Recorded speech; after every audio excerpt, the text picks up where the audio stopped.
नमस्कार, मैं आश्रुति और आप देख रहे हैं नेक्स्ट 9 न्यूज। संघमित्रा मौर्य लगातार हाल ही में जिस हिसाब से उनका भारतीय जनता पार्टी ने टिकट काटा है, उसके बाद से ही सुर्खियों में बनी हुई है। आपको बता दें, भारतीय जनता पार्टी ने बदायूं से संघमित्रा मौर्य का टिकट काट दिया था, जिसके बाद से संघमित्रा मौर्य की स्थिति जो है वो कहीं ना कहीं खराब होती जा रही है। कयासों का दौर अब कहीं ना कहीं ये कहता है कि संघमित्रा मौर्य बीजेपी से अपना हाथ छुड़ा सकती है, बीजेपी का दामन छोड़ सकती है और किसी अन्य दल में शामिल होती नजर आ सकती है। संघमित्रा मौर्य, आपको बता दें और आपको याद दिला दें कि स्वामी प्रसाद मौर्य की बेटी है, जिन्हें हाल ही में लखनऊ कोर्ट ने भगौड़ा घोषित कर दिया था। जी हाँ, उन पर एक आरोप कहीं ना कहीं चल रहा था, उनके परिवार से जुड़ा, उनके पति से जुड़ा, जिस आरोप के तहत, जिस सुनवाई के तहत संघमित्रा मौर्य और उनके पति स्वामी, माफ करेगा, उनके पिता स्वामी प्रसाद मौर्य को भगौड़ा घोषित कर दिया था। अब संघमित्रा मौर्य की राजनीति में जो स्थिति है वो कहीं ना कहीं खराब होती जा रही है।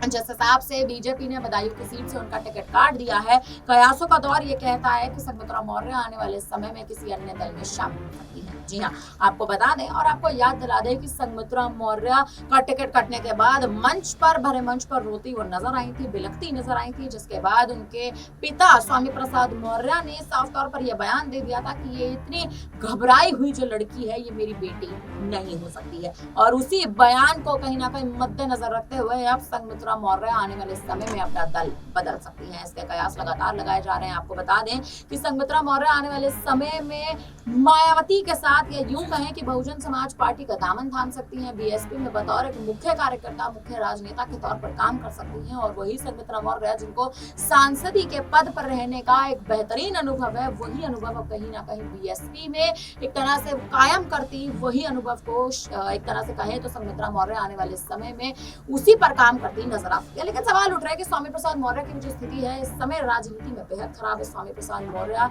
हाल ही में कुशीनगर की सीट से बुरी हार का सामना कर चुके हैं। अपनी पार्टी राष्ट्रीय शोषित समाज पार्टी से चुनावी मैदान में तो उतरे थे, और वहीं हाल ही में लखनऊ कोर्ट से जो भगौड़े घोषित कर दिए गए हैं, उसके बाद से राजनीति में भी एक बड़ा कलंक उन पर लगता नजर आ रहा है। हाल ही में चंद्रशेखर आजाद भी स्वामी प्रसाद मौर्य के समर्थन में कुशीनगर की सीट पर खड्डा विधानसभा में चुनावी जनसभा करने तो पहुंचे थे, लेकिन चंद्रशेखर आजाद का भी जो दांव था वो कहीं ना कहीं मौर्य के पक्ष में जाता नहीं नजर आया। अब कयासों का दौर इसी बात पर आकर स्थिर होता जा रहा है कि आने वाले समय में संघमित्रा मौर्य और उनके पिता स्वामी प्रसाद मौर्य मायावती के साथ उनकी पार्टी बीएसपी में शामिल हो सकते हैं। अगर ऐसा हुआ तो अखिलेश यादव को कहीं ना कहीं इसका बड़ा प्रभाव पड़ता नजर आ सकता है। अखिलेश यादव इस समय कैसी ही स्थिति में है कि आने वाले समय में अगर अखिलेश यादव अपना पार्टी का जनाधार मजबूत करना चाहते हैं तो उन्हें ऐसे नेताओं की जरूरत है जो मुख्य चेहरे के तौर पर पार्टी में काम कर सके, और इसके लिए स्वामी मौर्य एक बड़ा नाम बन सकते हैं। फिलहाल अब इस पर आप क्या कहेंगे, आप हमें कमेंट करके जरूर बताएं। तमाम बड़ी खबरों के लिए आप बने रहिए हमारे साथ, रहिए नेक्स्ट टाइम।